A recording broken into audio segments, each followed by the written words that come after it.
C'est une économie très, très intégrée donc, dans le commerce international, membre du G20, OCDE, OMC. Première puissance d'exportation d'Amérique latine. Vous voyez le taux de change. Au niveau des indicateurs de croissance, on a eu, donc le Mexique a connu une énorme récession. Donc 2020, vous voyez moins 8,2 en termes de PIB, mais c'est un des pays qui va connaître une reprise assez conséquente avec des prévisions en 2021 de croissance de 5% et 2022 de 3%, qui, à l'image des États-Unis, hein, c'est un pays donc, qui est très, très fortement tributaire des relations commerciales avec les États-Unis. 80% de ses exportations vont vers les États-Unis. Voilà, c'est aussi un pays qui cherche à diversifier ses partenaires commerciaux, dont la modernisation de l'accord commercial UE-Mexique avec la suppression qui a été signée en 2020, en avril 2020, et qui a consisté en la suppression de 90% des barrières douanières, de 99% des produits échangés entre l'Europe et le Mexique. Sur la répartition de l'activité économique par secteur, voilà, vous avez un petit tableau sur l'agriculture, septième puissance agricole mondiale, producteur de sucre, de café, d'avocat, etc. L'industrie, une industrie minière et pétrolière très importante, une industrie aéronautique, bien sûr, avec le développement d'un cluster dans le centre du pays. C'est un des 10 plus gros producteurs d'automobiles, industrie auto très, très importante. Voilà, entre autres, les services de technologie de l'information, tout ce qui est le secteur logiciel, avec des effectifs très qualifiés et des coûts d'exploitation faibles au Mexique. Voilà. Et puis, bien évidemment, le secteur touristique et les services médicaux qui ont été très impactés pendant la crise. Mais malgré tout, ça reste des secteurs très, très porteurs et qui vont repartir à la hausse dès la rentrée. Rapidement également, l'importance française, hein, avec quelques chiffres clés sur la présence française. 550 entreprises françaises présentes au Mexique. C'est le 6e investisseur européen, près de 6 milliards d'échanges. Donc, l'excédent français est de 957 millions, qui est principalement tiré par le secteur aéronautique. C'est le 2e partenaire commercial français en Amérique latine après le Brésil. Et rapidement sur les marchés de consommation. Donc, c'est un pays donc, avec une grosse population, hein, 126 millions d'habitants, donc un gros marché, une population urbanisée, voilà, avec les revenus moyens. Vous pouvez voir, voilà, Alexandre vous parlera un petit peu plus en détail des catégories socio-économiques de la population mexicaine en matière de pouvoir d'achat. Voilà rapidement sur l'économie mexicaine. Je vous présente donc Alexandre Goutier, qui est notre expert commercial, chambre de commerce franco-mexicaine pour le secteur retail. Donc, Alexandre a un master spécialisé en management des grands comptes. Il a un double diplôme donc, avec l'université Regiomontana de Monterrey. 15 ans d'expérience professionnelle, donc vous pouvez voir les entreprises avec lesquelles il a travaillé. Et depuis 2016, donc, il réalise de l'accompagnement commercial sur le Mexique, donc un fin connaisseur du marché mexicain, principalement sur le marché retail, mais aussi sur tout ce qui est solutions industrielles. Alexandre, je te laisse la parole. Merci à toi, Raphaël, et merci beaucoup pour cette introduction. Donc, bonjour à toutes et à tous et bienvenue donc, dans ce webinaire consacré effectivement au domaine du retail au Mexique. Alors, l'objectif de cette intervention pour ce qui me concerne, c'est de vous donner à vous, entrepreneurs ou industriels français, quelques clés de compréhension sur comment fonctionne le secteur du retail au Mexique, et tout particulièrement, comment est-ce qu'on peut envisager d'approcher en direct les chaînes de retail mexicaines, c'est-à-dire sans passer via un importateur-distributeur. Alors, il y a peut-être certains d'entre vous qui opèrent déjà un courant d'affaires sur le Mexique et qui ne sont peut-être pas satisfaits à 100% du niveau de business effectué actuellement. Peut-être que certains d'entre vous ont déjà eu une expérience sur le Mexique, parce que je rencontre régulièrement et des expériences qui ne se sont peut-être pas forcément inscrites dans la durée sur le long terme. Et puis enfin, je suppose certains d'entre vous pour qui le Mexique, à l'heure d'aujourd'hui, n'évoque pas grand-chose. Donc je vais essayer de satisfaire les besoins de chacun d'entre vous en fonction de vos profils divers et variés. Alors, dans un premier temps, effectivement, je vais donner quelques informations sur l'environnement actuel du retail et surtout les perspectives de développement dans le futur, donc post-crise sanitaire. Dans un deuxième temps, je vais vous brosser une cartographie des principaux acteurs, des key players dans le domaine du retail sur les trois principaux segments, qui sont bien évidemment pas exclusifs, mais qui sont importants au Mexique, à savoir le segment des hypermarchés, le segment des department stores, et puis enfin sur le segment du e-commerce. Je serai assez rapide sur l'e-commerce puisque je crois qu'il y a un prochain webinaire organisé par la Chambre qui sera dédié spécifiquement au secteur du e-commerce avec mon collègue Fabien Chemel.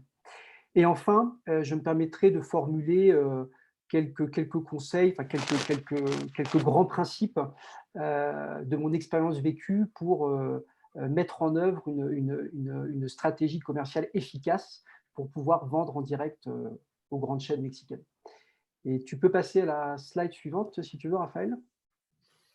Alors, donc pour vous donner quelques éléments qui, moi, me semblent pertinents concernant le retail au Mexique, le premier élément, c'est le potentiel du marché intérieur. Alors, Raphaël a présenté quelques éléments en introduction. Pourquoi le Mexique est un pays intéressant en termes de consommation? D'abord, le premier point, c'est bien évidemment la classe moyenne mexicaine qui est en pleine expansion depuis déjà plusieurs années. Une population relativement jeune, je crois que de mémoire, l'âge moyen au Mexique, ça doit être 29 ans. Et puis, surtout, la taille du marché.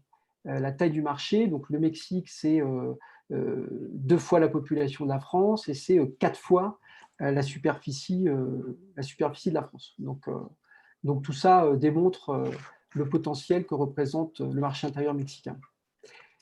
Ensuite, ce qui est intéressant pour nous, enfin pour vous, industriels français, c'est effectivement le fait que la France est appréciée des Mexicains. Alors, nous avons une histoire commune avec le Mexique, on a une culture commune avec le Mexique. Je crois d'ailleurs de mémoire, je parle sous le contrôle de la Chambre, mais que la Chambre de commerce franco-mexicaine est une des toutes premières qui s'est créée au niveau international. Donc, ça représente aussi l'intérêt des Mexicains avec la France. Et puis, le Made in France a un impact sur la décision d'achat du consommateur mexicain. Ça, c'est clair. Ça parle pour les Mexicains quand on dit un produit est fabriqué en France. Ensuite, alors, comme troisième point, j'ai voulu ici parler un petit peu de la marque propre parce que c'est quelque chose que moi, j'expérimente au quotidien dans mes activités. Et le Mexique, aujourd'hui, est en train de croître au niveau de sa marque propre. Je vais vous donner un chiffre qui est assez représentatif. Entre mai 2020 et septembre 2020, si on compare sur la même période en 2019, eh bien, les ventes de produits sous marque propre dans les hypermarchés, donc alimentaires et non alimentaires, eh bien, ces ventes ont progressé de 15%. Donc, message à ceux d'entre vous qui peuvent éventuellement produire ou fabriquer des produits en marque propre, le Mexique est un marché intéressant et en pleine expansion pour la marque propre. Ensuite, alors mode de consommation similaire aux USA. Alors, il y a des similitudes dans les comportements d'achat entre le Mexique et les pays nord-américains, donc États-Unis, Canada. Les Mexicains sont assez friands des shopping malls. Il y a énormément de shopping malls, de centres commerciaux au Mexique. Ça s'explique notamment par des questions de sécurité physique, mais c'est aussi voilà, une caractéristique propre au Mexique. C'est important aussi de soulever le poids de la franchise au Mexique. Je crois de mémoire que le Mexique est le deuxième ou troisième pays en termes de taille de marché dans la franchise au niveau mondial. Donc ça, c'est intéressant aussi pour celles et ceux d'entre vous qui ont des concepts de franchise. Ensuite, alors 2 chiffres pour vous expliquer l'impact qu'a eu la crise sanitaire en termes de vente sur les 3 canaux principaux de commercialisation. Pour ce qui concerne les départements de store, eh bien, par définition, donc, les départements de store dans les centres commerciaux sont des endroits fermés en intérieur. Donc, il y a eu pas mal de restrictions par rapport à l'accès, si vous voulez, auprès des départements de store. Donc, ils ont essuyé une perte de chiffre d'affaires, une perte de vente 2020 en comparaison avec 2019 de l'ordre à peu près de 15%. Par contre, sur les hypermarchés, on a observé une progression assez logique de 5% sur l'année 2020. Enfin, concernant le e-commerce, alors le e-commerce est en pleine expansion au Mexique, ça c'est un fait. Progression des ventes entre 2019 et 2020, plus 81%. Et on estime que 54% des Mexicains ont acheté au moins un produit en ligne, et on estime que cette proportion va passer à 70% en 2025. Et s'il y a un chiffre à la limite qui serait intéressant pour vous de mémoriser sur cette croissance e-commerce, c'est le chiffre 7. Et pourquoi le chiffre 7 ? Parce que le Mexique a gagné ou a économisé, si on peut le dire comme ça, 7 années de croissance, 7 années de maturité, grâce, enfin, je mets des parenthèses, grâce à la crise sanitaire. Donc tout ça est plutôt positif pour les entreprises qui souhaitent se développer à la fois sur le canal traditionnel, mais aussi sur le canal e-commerce. Tu peux passer à la slide suivante si tu veux, Raphaël. Merci. Alors donc, pour parler maintenant un peu plus en détail des différents acteurs sur ce marché du retail, donc la partie hypermarché. Alors, je vais vous partager des éléments d'analyse pour que vous puissiez observer la position de chaque chaîne d'hypermarché en fonction de sa couverture géographique. Alors, on aurait pu le faire en fonction des ventes ou en fonction du résultat. On va le faire en fonction, en fonction du maillage géographique. Donc, en première position, nous avons effectivement, et de loin, la chaîne Walmart, avec 45% de part de marché, donc position de leader incontestable. Une petite parenthèse pour Walmart, pour celles et ceux d'entre vous qui peut-être commercialisent déjà des produits chez Walmart USA ou Walmart UK, eh bien, sachez qu'il y a une entité chez Walmart qui s'appelle Walmart Global Sourcing et qui est une entité qui facilite l'accès et qui ouvre les portes un peu plus facilement auprès de Walmart Mexico. Dans une deuxième position, donc position de challenger, nous avons Soriana qui a effectué une opération de croissance externe en 2018, puisqu'ils ont racheté la chaîne qui était à l'époque la numéro 3, Commercial Americana. Et donc, ça leur a permis tout simplement de consolider, de conforter leur position de numéro 2. Troisième position, Chedraui, donc une chaîne 100% mexicaine, avec 5% de part de marché. Et enfin, la Comer qui parle peut-être à certains d'entre vous, parce que je rencontre régulièrement des industriels qui ont fait par le passé des opérations coup de poing, des opérations ponctuelles, promotionnelles, type Semaine de la France, etc.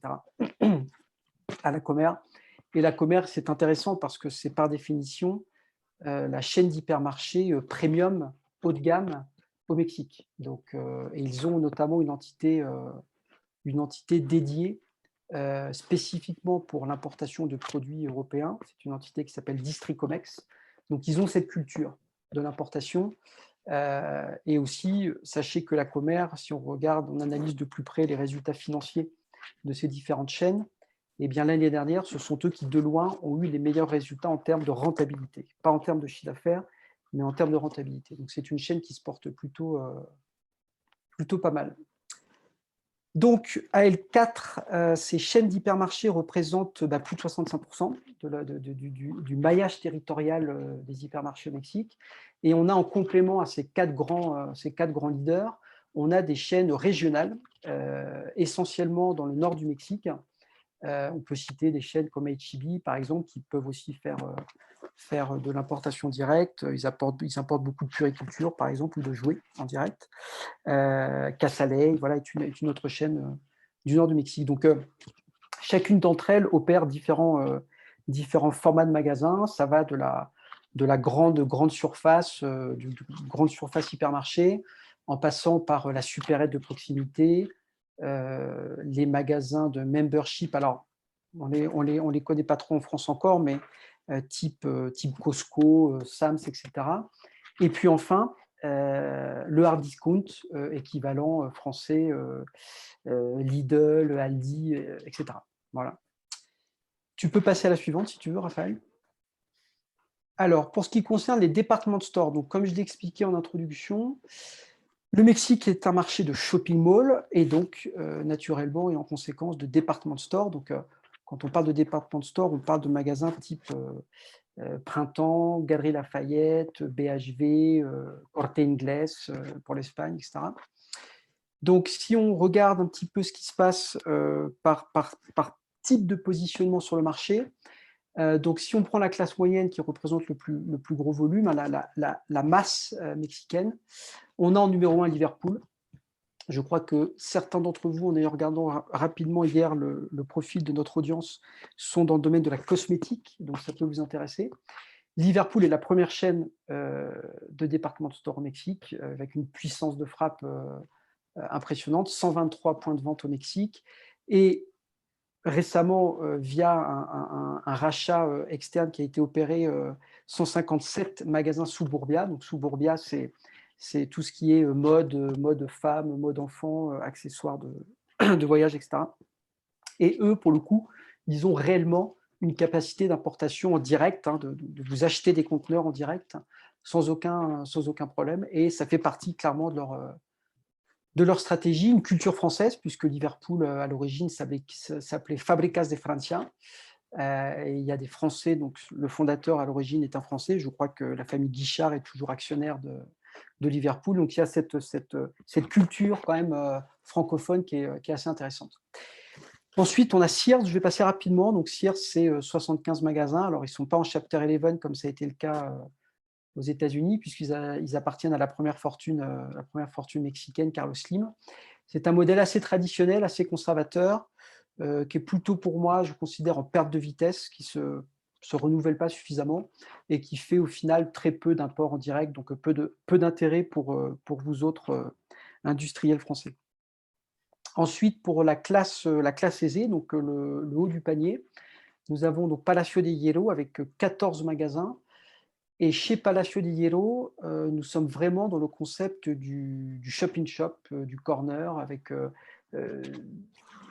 un point d'honneur mis sur la mise en ambiance des marques, donc avec un positionnement très haut de gamme. Très peu d'imports en direct. Certaines entreprises françaises, notamment dans l'art de la table ou la cristallerie de luxe, avec des marques reconnues, peuvent éventuellement espérer pouvoir faire de l'export direct. Mais ça ne fait pas partie de leur stratégie. Et puis enfin, nous avons effectivement donc la classe populaire au Mexique. Alors la classe populaire, donc je vais citer deux chaînes de department store qui fonctionnent toutes les deux sous le même schéma de rentabilité, c'est-à-dire que ce sont des chaînes qui font leur pain, si je peux le dire comme ça, en vendant des produits à crédit. C'est comme ça qu'ils font leur rentabilité. Et ce sont des chaînes qui ont toutes les deux des banques derrière elles et des banques propres. Pour ce qui concerne Coppel, c'est Ban Coppel, par exemple, et pour Electra, c'est Banco Azteca. Et donc, ce sont des départements de store qui s'orientent plutôt vers la classe populaire. avec des produits comme des véhicules à 2 roues motorisés. Ça peut paraître assez, mais c'est une spécificité du marché mexicain. Beaucoup d'électroménagers. Ça, c'est pour ce qui concerne plutôt Electra, avec des petites surfaces. Et puis Coppel, avec des surfaces plus importantes. Les mêmes produits, mais avec en plus du textile, de la mode, de la puriculture, et puis des accessoires de voyage. Donc, intéressant. Et autre particularité de ces chaînes-là, c'est qu'elles sont toutes les deux en très forte progression e-commerce. Elles font partie des chaînes retail qui ont connu l'année dernière la plus forte progression sur le canal du e-commerce. Donc, et elles ont bien évidemment la possibilité de vous acheter en direct en FOB sans aucune difficulté. On peut passer à la suivante. Merci Raphaël. Alors le e-commerce, donc je vais passer assez rapidement puisque encore une fois, mon collègue Fabien reviendra un peu plus en détail sur le potentiel du e-commerce au Mexique. Alors vous pouvez observer donc un petit tableau en dessous où on a répertorié les principaux acteurs en fonction du nombre de visites qu'ils ont connues en 2020 et aussi en fonction du chiffre d'affaires que ces acteurs-là ont généré. Alors, si on prend le nombre de visites, on a Mercado Libre en première position, ce qui est assez logique parce que Mercado Libre, c'est le bon coin mexicain. Donc, on retrouve pas mal de produits d'occasion sur Mercado Libre. Donc, c'est pour ça que, naturellement, en termes de nombre de visites, ils génèrent plus de visites. Donc, ils sont en numéro 1. Mais par contre, si on parle en termes de business généré, de chiffre d'affaires, incontestablement Amazon en première position, en deuxième position Mercado Libre et en numéro 3 Walmart e-commerce. Alors Amazon, ils opèrent donc deux modes de commercialisation, le mode classique marketplace, et ils opèrent aussi de plus en plus le mode retail, c'est-à-dire qu'ils peuvent acheter des produits en direct, et je parle encore une fois aussi par expérience, ils peuvent acheter des conteneurs complets en FOB Le Havre, FOB Fos, sans aucune difficulté. Donc c'est vraiment intéressant de pouvoir opérer ces deux modes de commercialisation. Ils sont arrivés assez récemment au Mexique, ils sont au Mexique depuis 2015 et ils ont opéré, alors là j'ai fait une petite traduction de l'espagnol au français, donc une stratégie de tropicalisation, puisque quand Amazon est arrivé au Mexique, ils ont fait rapidement le constat qu'il y avait un faible taux d'accès à la carte de crédit au Mexique. Et donc ils se sont dit que ça allait représenter un frein pour leur développement. Et donc, ils ont développé un partenariat avec une grande chaîne de petites supérettes qui s'appelle Oxxo, qui est l'équivalent de 7-Eleven, que peut-être certains d'entre vous connaissent aux États-Unis. On vend des cigarettes, des chewing-gums et des chips, quoi, pour résumer, du Coca-Cola. Et donc, ils se sont dit, voilà, on va passer un partenariat avec eux, ce qui va permettre aux consommateurs mexicains d'initier un process d'achat via la plateforme Amazon et puis de le finaliser en payant en cash, en liquide, à la supérette en bas de la rue. Voilà. Donc, stratégie de tropicalisation. Ensuite, pour Walmart e-commerce, ils ont une capacité d'import, ça c'est évident. Ils opèrent essentiellement en mode retail, très peu de marketplace, et ce n'est pas leur culture. Ils n'ont pas cette culture du marketplace. Mercado Libre, donc on en a parlé, c'est le bon coin mexicain. Donc c'est quand même le numéro 1 en Amérique latine, faut quand même le préciser, puisqu'ils sont, je crois que c'est argentin, si je ne dis pas de bêtises, à l'origine, et donc ils sont le numéro 1 marketplace en Amérique latine. Et puis ensuite, on a bien évidemment les retailers dits classiques, traditionnels, dont on a parlé juste avant, qui eux, évidemment, doivent mettre en place de manière un peu plus rapide que prévu, compte tenu des derniers événements, des stratégies omnicanales assez agressives, avec des concepts de click and collect, venez récupérer votre produit en magasin, etc. Donc voilà ce qu'on peut dire assez brièvement sur le e-commerce et sur les principaux acteurs du e-commerce au Mexique. Et puis, donc effectivement, donc pour terminer cette intervention, quatre grands principes qui, moi, me paraissent importants à prendre en compte si vous souhaitez mettre en œuvre une stratégie commerciale efficace pour approcher les grandes chaînes retail mexicaines. Encore une fois, sans intermédiaire, sans importateur, mais en direct. Le premier grand principe, c'est effectivement la mobilisation de vos équipes internes sur la durée. Alors, pourquoi est-ce que je dis ça ? Parce que si demain, vous souhaitez vous référencer chez un Walmart ou chez un Coppel, par exemple, eh bien, vous allez avoir toute une série de process de référencement assez complexes, assez difficiles, pas insurmontables, mais assez complexes. Vous allez avoir dans un premier temps le process de référencement en tant que fournisseur, donc c'est la première étape. Vous aurez ensuite le process de référencement de vos produits, donc c'est une deuxième étape avec d'autres interlocuteurs et un autre process complètement indépendant. Et tout ça, tout ça nécessite une mobilisation de vos équipes de marketing, vos équipes de données techniques. Donc, il y a quand même pas mal de temps à y passer. On peut parler aussi des audits. Aujourd'hui, si je prends l'exemple d'une entreprise que je connais bien qui vend à Walmart, elle se fait 2 audits par an minimum. Une audit pour la qualité, une audit pour la supply chain, et vous pouvez même avoir pour certaines chaînes retail des audits de responsabilité sociale. Et donc, ce sont trois temps différents, 3 audits différents. Et tout ça requiert évidemment la mobilisation de vos équipes parce qu'il faut s'en occuper et il faut recevoir les audits. Le deuxième principe, alors peut-être que certains d'entre vous vont être un peu déçus parce que je vais dire, mais je vais quand même le dire, accepter une rentabilité croissante dans le temps. Et évidemment, quand on parle de rentabilité croissante, ça veut dire rentabilité réduite dans un premier temps. Alors, je parle essentiellement pour ceux d'entre vous qui sont sur des marchés concurrentiels.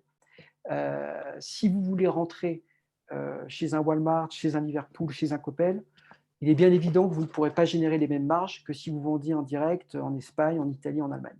Donc, la porte d'entrée, ça reste quand même le prix. Encore une fois, si vous êtes sur un marché concurrentiel. Et donc, il faut accepter une rentabilité réduite.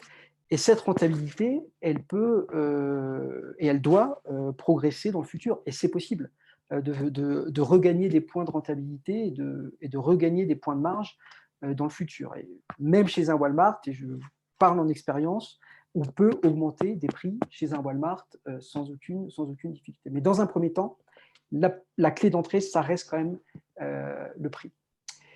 Le troisième point, l'anticipation. Alors, ça peut paraître assez logique, mais si vous passez via un importateur, à la limite, votre importateur peut probablement intervenir pour, par exemple, faire du reconditionnement de produits, du réétiquetage de produits. Donc, vous avez une sorte d'interface avant d'arriver dans le centre de distribution du Walmart ou du Liverpool.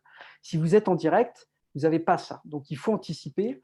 Il faut anticiper, bien évidemment, les commandes de réassort. Il ne faut pas attendre que les acheteurs mexicains vous envoient les commandes. Ça n'arrive pas. Je le dis avec beaucoup de respect, évidemment, pour les Mexicains, mais il n'y a pas d'école de commerce au Mexique.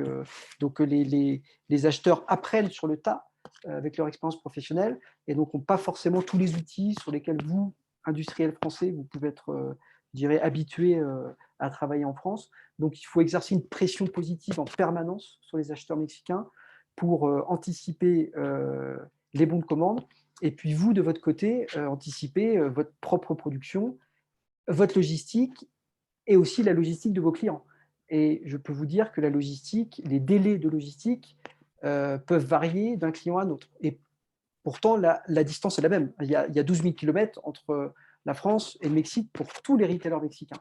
Mais certains d'entre eux ne vont prendre qu'un mois, par exemple, pour exécuter tout leur process de mise en stockage, de distribution. Et vous avez d'autres retailers qui vont mettre 2 mois. Donc, tout ça, c'est des choses qu'il faut vraiment anticiper pour un seul objectif, eh bien, travailler en flux tendu et être sûr d'avoir tout le temps des produits en magasin au Mexique. Et enfin, numéro 4, et ça sera mon mot de conclusion, et je fais quand même un lien avec le thème principal quand même de ce webinaire, Raphaël, c'est donc le service de commercial à temps partagé proposé par la Chambre, le relais en local. Alors, c'est logique d'avoir un relais en local, il y a des raisons assez évidentes. On peut parler du décalage horaire. Vous avez un acheteur mexicain qui allume son ordinateur, qui prend ses mails à 9h ou 10h, il est tout de suite chez vous 16h, 17h. Donc, la journée est morte de votre côté. Donc, il y a une perte de temps quand vous êtes en direct. Il y a bien évidemment le côté linguistique. Et quand je parle du côté linguistique, j'ai envie de dire, il ne suffit pas de parler espagnol, il faut parler le mexicain. C'est encore une autre langue que l'espagnol qui n'a strictement rien à voir. Vous avez bien évidemment tout l'aspect culturel et notamment les codes de communication culturelle mexicains, comment on approche les Mexicains, jusqu'où on peut aller dans son approche même, je dirais, physique. Alors, évidemment, c'est moins le cas en ce moment compte tenu de la crise sanitaire, mais il y a des codes à appréhender et ce sont des choses qui ne s'inventent pas. Donc, il faut avoir l'expérience. Et puis, bien évidemment, le fait d'être local, bah, ça vous permet tout simplement de pouvoir avoir un contact direct via votre relais local avec les clients et puis de booster tout simplement votre business. Donc voilà. Donc pour conclure, Raphaël, et je te redonne la parole, ne pas oublier quand même l'objectif principal d'aller en direct avec les chaînes, parce que là on a parlé des difficultés, on a parlé des défis, mais il ne faut quand même pas oublier le principal, c'est quand vous y allez en direct, vous maximisez évidemment votre volume, votre business, et surtout, vous optimisez vos marges.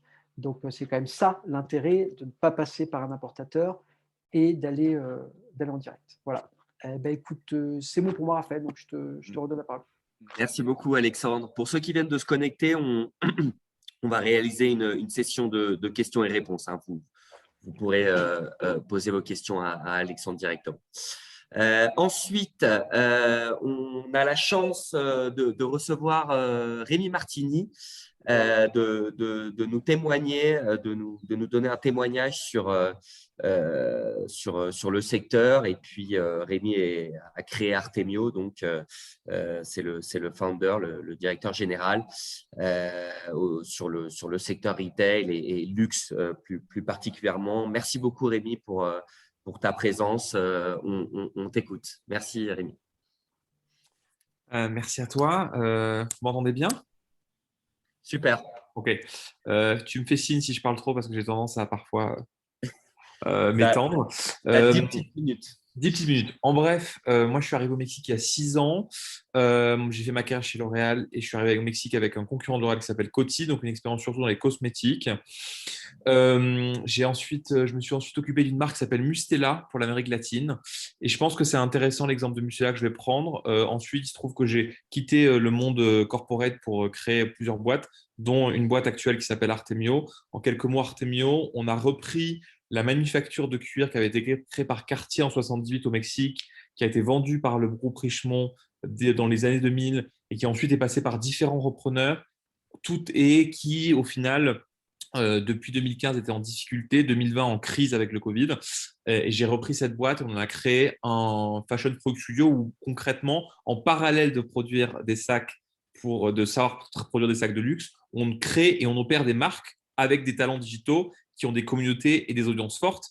Et ces marques-là, ensuite, on les vend soit en direct to consumer online, soit via des distributeurs en parallèle, en particulier pardon, les chaînes de department store dont vous avez parlé. J'ai bien envie de donner un témoignage avec l'exemple plutôt de Mustela. Moi, quand je suis arrivé chez Mustela en 2015, Mustela, c'était une marque qui se vendait avant tout en pharmacie et qui avait une stratégie marketing focus plus sur la visite médicale et des RP basiques, des célébrités. Il se trouve qu'au Mexique, avant les influenceurs, on avait des socialités. Et ces fameuses socialités, elles prenaient des produits, elles prenaient quelques photos, mais on va dire que la stratégie était beaucoup plus traditionnelle. Moi, quand je suis arrivé au Mexique, on a fait une étude qui s'appelle une étude de UNA, Usage and Attribution, je crois que mémoire s'appelle. Et on s'est rendu compte que les mamans, en fait, au Mexique, elles achètent leurs produits en supermarché. Alors qu'en France, on a des idées un peu différentes. Mustela ne vend qu'en pharmacie. Et là, on s'est dit, OK, mais alors on a Mustela, on est une grosse marque, mais on vend finalement pas assez. Qu'est-ce qu'on peut faire? Et on s'est dit, on va faire le pari de la grande conso.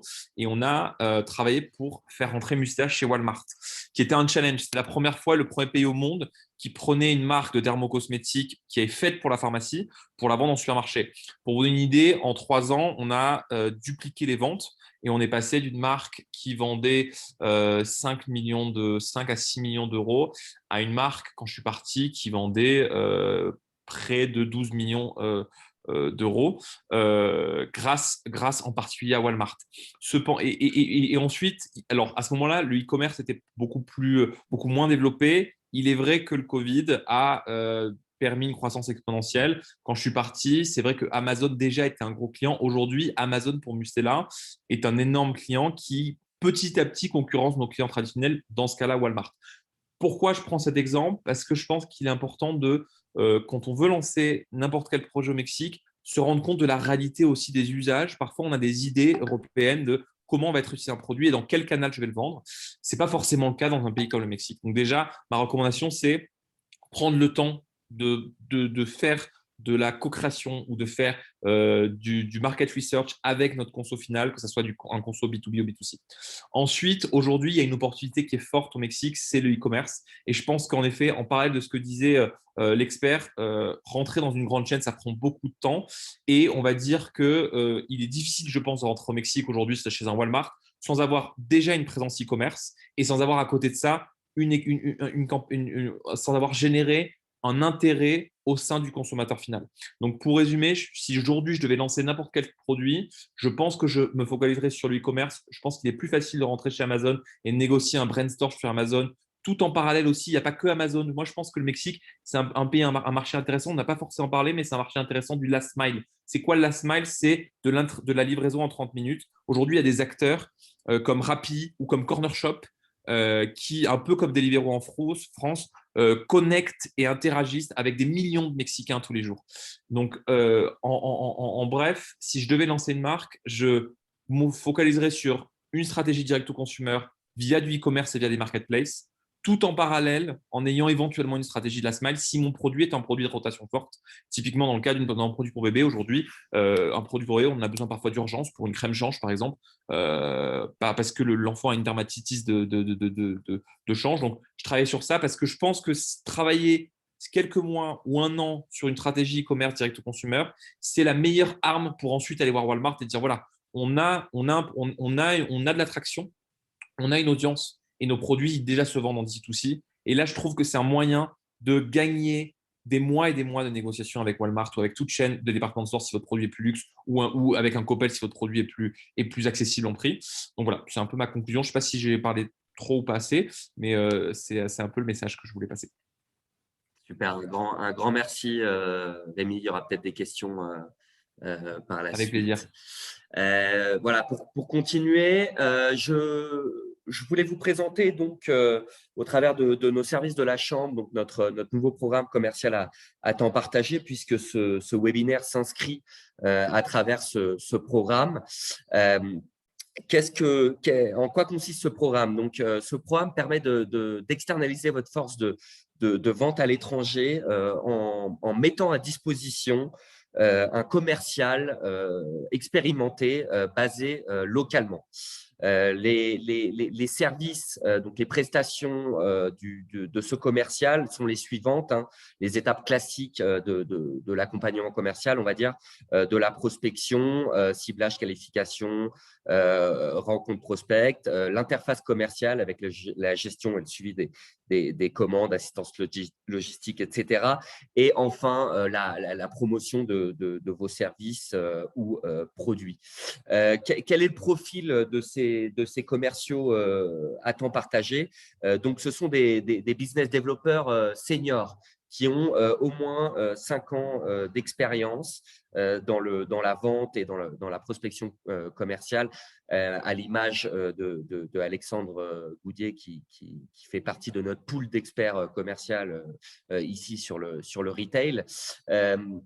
Par ailleurs, ce sont des experts commerciaux qui ont une expérience confirmée sur le marché mexicain, ce qui, je pense, facilite aussi le démarrage et le développement commercial de votre activité, que ce soit au niveau de la connaissance donc, du marché, des distributeurs, de la logistique, des positionnements de vos produits, etc. etc. Voilà, en gros, c'est le type de profil qu'on propose. On couvre tous les secteurs porteurs, les principaux secteurs porteurs, donc tout ce qui est solutions industrielles, automobile, aéronautique, on a le secteur TIC, la santé, le retail bien évidemment, le luxe, l'e-commerce et l'agro-industrie. Voilà, les bénéfices rapidement pour l'entreprise. Donc, la conquête d'un nouveau marché à moindre coût, puisque ce commercial, donc, comme son nom l'indique, va travailler à temps partiel et donc sera adapté à votre budget, mais aussi à vos besoins sur le marché mexicain. Donc, une mise à disposition d'un commercial sans démarche administrative. Donc il est opérationnel immédiatement, rapidement, avec une mise en œuvre rapide de la stratégie commerciale, adaptable au budget, donc optimisation des coûts. Ce commercial donc, est intégré fait partie de la CCI France-Mexico et donc vous, en tant que client, en tant que PME, vous intégrerez la CCI France avec avec le principal, donc le plus grand réseau d'affaires franco-mexicain, 450 membres, avec 60% de grands groupes, 40% de PME. Nous avons une antenne à Querétaro, dans le Barrio, qui est un bassin industriel, et également à Monterrey, dans le nord du Mexique. Et le dernier bénéfice, c'est de bénéficier donc de ce partenaire CCI France Mexico. Si vous êtes intéressé par ce service, vous avez mon contact ici, n'hésitez pas. Par ailleurs, pour conclure, donc, la Chambre de commerce franco-mexicaine vous accompagne de la prospection jusqu'à l'implantation. Nous avons un catalogue des services d'implantation de la CCI France Mexico à travers ce lien que je vous communiquerai, quoi qu'il arrive, après ce webinaire, avec des services de domiciliation fiscale, d'hébergement, de prospection commerciale, bien évidemment, études de marché, traduction, recrutement, etc., etc. Voilà, maintenant je laisse la parole à Alban Derbe de BPI France qui va vous présenter les outils d'aide à l'export. Merci Alban.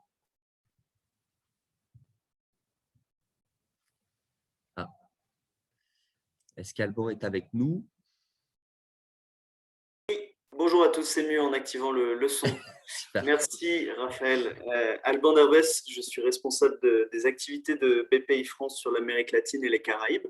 C'est un bureau qu'on a ouvert en 2019, fin 2019, et qui répond à une volonté de notre direction d'appuyer l'exportation des entreprises françaises et l'implantation des entreprises françaises sur cette zone du monde qui est une zone à fort enjeu pour nous. Donc, nous sommes implantés dans la ville de Mexico. Alors, pourquoi est-ce qu'on soutient aujourd'hui cette initiative de la Chambre? Parce que la Chambre, déjà, avant tout, c'est un partenaire important pour nous, important et fort. Les activités de BPI France sont principalement des activités d'assurance et de financement des démarches des entreprises, que ce soit en France ou à l'étranger. La partie qui nous concerne plus ici est évidemment tout ce qui concerne les démarches export. Donc, on est vraiment là pour venir assurer les entreprises, porter une partie de leurs risques, apporter du financement et de temps en temps aussi même de l'investissement en prenant des participations à vos côtés pour vous aider à vous développer. Donc, la grande philosophie de BPI France, c'est vraiment de venir accompagner, porter les entreprises pour qu'elles puissent se développer, réaliser leurs projets. Mais pour que ce soit efficace, il faut qu'on s'appuie sur des partenaires. Et la Chambre aujourd'hui est un partenaire. L'offre qui vous est présentée aujourd'hui de commercial à temps partagé est pour nous une extension un peu de notre activité. Nous, on a besoin de partenaires qui prennent cette responsabilité, qui prennent la responsabilité de proposer des programmes ambitieux comme celui-ci. Et nous, derrière, BPI France, on sera plutôt là en soutien sur vous apporter du financement pour venir financer des parties, booster un peu votre activité quand il y en a besoin, prendre aussi une partie du risque, donc en vous assurant sur les parties un peu plus risquées. L'export, l'international, c'est une grande aventure, c'est un relais de croissance, c'est décrocher de nouveaux marchés, développer son chiffre d'affaires et souvent même améliorer sa rentabilité. mais ça comporte aussi une partie de risque. Une partie de risque qu'il faut savoir maîtriser, qu'il faut savoir identifier et s'assurer. Ça, c'est notre métier. Donc voilà, c'est la grande philosophie. Je vais pas, on a beau être dans le thème du retail ce matin, je ne vais pas vous détailler notre catalogue. Ça serait très, très lourd. Mais par contre, voilà, juste vous donner un peu la philosophie de ce qu'on fait. Nous, on est là à vos côtés pour vous aider à développer vos projets au Mexique. Le retail, c'est un secteur extrêmement porteur. On en a une brillante démonstration par Alexandre. Donc voilà, nous, si vous décidez de vous y intéresser, si vous décidez de vous intéresser au retail et peut-être avoir une stratégie ambitieuse en prenant un relais local avec les commerciaux à temps partagé, eh bien BPI France sera à vos côtés pour vous apporter financement et assurance pour que vous puissiez réaliser vos projets au Mexique et décrocher le chiffre d'affaires qui va vous permettre de trouver un nouveau relais. Voilà, ce sera tout pour moi, Raphaël. Merci et à votre disposition. Merci beaucoup, Alban. Maintenant, on va donc ouvrir la séance de questions et réponses. Voilà, allez-y. On est là pour répondre à vos questions. Je ne sais pas qui veut commencer. À votre écoute. On est à votre écoute, on est là pour ça. J'ai vu qu'il y avait une question dans le chat, peut-être de la part de Madina Karsi-Beyeva. Donc, merci pour votre intervention, mais j'ai une question VS Amazon. Nous sommes une Amazon Registered Brand, pardon, mais pour vendre sur la marketplace mexicaine Amazon, exige d'avoir un nombre d'importateurs officiels enregistrés. Une société mexicaine peut uniquement en être dépositaire. Auriez-vous un conseil pour pouvoir surmonter cet obstacle? Merci beaucoup. Je ne sais pas si tu as les éléments de réponse, Alexandre, ou sinon Rémi.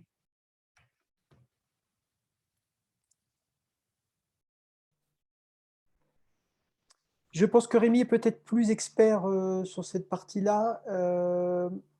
Question pour Madina, votre stock de produits, il sera au Mexique ou il sera en France? Je suppose qu'il sera au Mexique. Je pense que ça, c'est un élément aussi important à prendre. Oui, au Mexique, d'accord. Donc, ça sera via un importateur. Sur cette question administrative, j'avoue que j'ai pas de réponse. Il faut se renseigner auprès d'Amazon, voir ce qu'il faut. Mais vas-y, Rémi, je te laisse. Pardon, ça a coupé, on est au milieu de la question. Est-ce que tu peux me répéter la question? Pardon. Alors, la question, c'est c'est une entreprise française qui est registrée chez Amazon Brand. Ouais. Mais pour vendre sur la marketplace mexicaine Amazon, ils exigent d'avoir un importateur officiel enregistré, une société et seulement une société mexicaine peut en être dépositaire. Voilà. Est-ce que vous avez un conseil pour surmonter cet obstacle? Alors, je n'ai pas une expertise en import-export assez étendue. Ce que je sais par contre, c'est en effet, de manière générale, avoir ce qu'on appelle agente aduanal ou agent de douane au Mexique est clé pour tout business. Et il existe aujourd'hui plein de partenaires qui peuvent gérer et être l'importateur. Il se trouve que dans un exemple récent, nous, comme une manufacture de cuir, avec nos propres marques, donc on a le droit d'importer, exporter et vendre donc aussi sur Amazon des sacs. Mais donc, on a voulu ajouter des produits de merchandising basiques, des t-shirts par exemple. On s'est rendu compte qu'on ne pouvait pas les importer parce qu'il fallait faire une demande de ce qu'on appelle un padrón d'importación ou un accord d'importation qui prend plusieurs mois parce que l'inertie mexicaine administrative peut être forte, en particulier pendant le Covid. Et ce qu'on a fait, c'est qu'on a loué le padrón d'importador d'un agent de douane. Et donc, c'est vrai que dans tous les cas, s'il y a une stratégie, je pense que dans la supply chain de faire venir vos produits dans un centre de distribution Amazon, et travailler en parallèle avec un agent de douane qui peut gérer tout ça va faciliter les choses parce que j'imagine qu'Amazon veut se protéger. Vu que les lois mexicaines en termes d'importation peuvent être fortes sur certaines catégories, il y a une forme de protectionnisme au Mexique pour justement si le Mexique est un producteur de la catégorie en particulier. Dans mon cas, c'était des t-shirts. Le Mexique est un gros producteur de t-shirts. Justement, ils peuvent mettre des freins pour l'importation de t-shirts faits aux US, parce que ce t-shirt-là a été fait en Californie. Donc, en résumé, je ne sais pas si c'est une réponse, mais je travaillerai avec un agent de douane. Et alors, je vois qu'il y a des questions sur les contraintes spécifiques liées aux cosmétiques. Aujourd'hui, si on veut se lancer, qu'on lance une marque de cosmétiques, quelque chose qui est clé, c'est de demander, d'avoir en parallèle un expert en termes d'affaires régulatoires, car un produit de cosmétique au Mexique doit être enregistré et déposé à ce qu'on appelle la COFEPRIS, qui est l'équivalent du FDA ou la Chambre sanitaire mexicaine. Donc, tout produit… Alors, et il y a un peu une zone grise avec Amazon. Pourquoi une zone grise avec Amazon? Parce qu'Amazon, si votre marque est présente aux US, il y a quelque chose qui s'appelle le North American Fulfillment Program d'Amazon. Aujourd'hui, quand on est présent aux US et qu'on est FDA approuvé aux US, on peut passer et on peut vendre ses produits à Amazon Mexique facilement sans passer par COFEPRIS. Mais ce n'est pas normal, en tout cas. Ça ne devrait pas être le cas. Si en tout cas, vous avez une stratégie…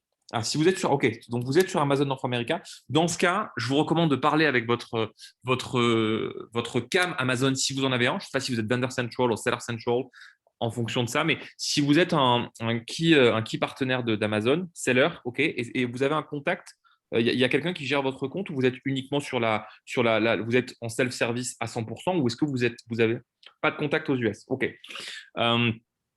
OK. Dans ce cas, ouais, parce que n'étant pas… je sais qu'il existe le North American Fulfillment Program qui permet aujourd'hui de localiser un inventaire dans les centres de distribution aux US et de pouvoir le faire passer ensuite via finalement une espèce de logistique parallèle qui est la logistique d'Amazon, qui est une logique puissante et mystérieuse, qui vous permet de vendre au Mexique sans avoir l'accord de COFEPRIS. Cependant, en effet, il faudrait soit un contact aux US, soit un contact au Mexique. Non, obligation de livrer au Mexique. Bon, ben voilà. Cette fameuse zone grise dont je parlais n'existe plus. Dans ce cas, oui. Dans ce cas, il vous faudra deux partenaires. Un partenaire, un agent de douane. Il existe plusieurs boîtes. Si tu veux, Raph, passer mon mail ensuite et qu'ils m'écrivent et je peux leur partager. Moi, je travaille avec un agent de douane, mais je ne sais pas s'il est bon ou pas, mais il se trouve que je travaille avec lui chez Musella. Aujourd'hui, je travaille avec lui sur des fringues et ça marche aussi bien.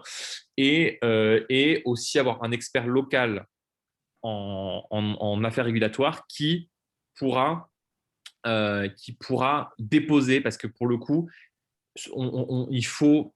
De nouveau, je ne suis pas un expert en affaires régulatoires, mais ce que je sais, c'est que tout le monde ne peut pas aller à COFEPRIS. Il faut avoir un background ou un poste qui dit voilà, qu'on est un expert d'affaires régulatoires pour aller déposer un permis chez COFEPRIS. Ce n'est pas non plus impossible. Ça prend un peu de temps, mais ce n'est pas impossible, surtout si vous êtes considéré comme cosméto. Si vous êtes medical device, là, oui, ça préparez-vous. Ça prend un peu plus de temps, au moins 1 an. Mais si vous faites de la cosméto, il suffit juste d'enregistrer chez COFEPRIS et avec… je dirais quoi, un fee de peut-être 500 ou 1000 euros payé à un freelance en affaires régulatoires. Vous pouvez déposer la marque et vous aurez dans ce cas-là autant l'agent de douane qui pourra s'occuper de l'importation de vos produits comme l'enregistrement chez COFEPRIS que votre produit a été reconnu comme un produit cosmétique au sein de la Chambre sanitaire mexicaine. Voilà. Merci beaucoup, Rémi. Est-ce qu'il y a d'autres questions? Allez-y, profitez de cet espace, on est là pour ça.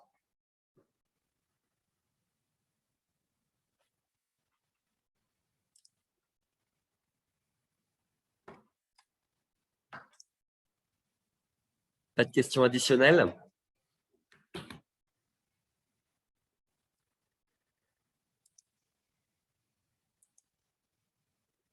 OK. Du coup, on va arrêter là. Il est 10 heures pile. Donc, on a été très respectueux du temps, c'est bien. Merci à tous pour votre participation.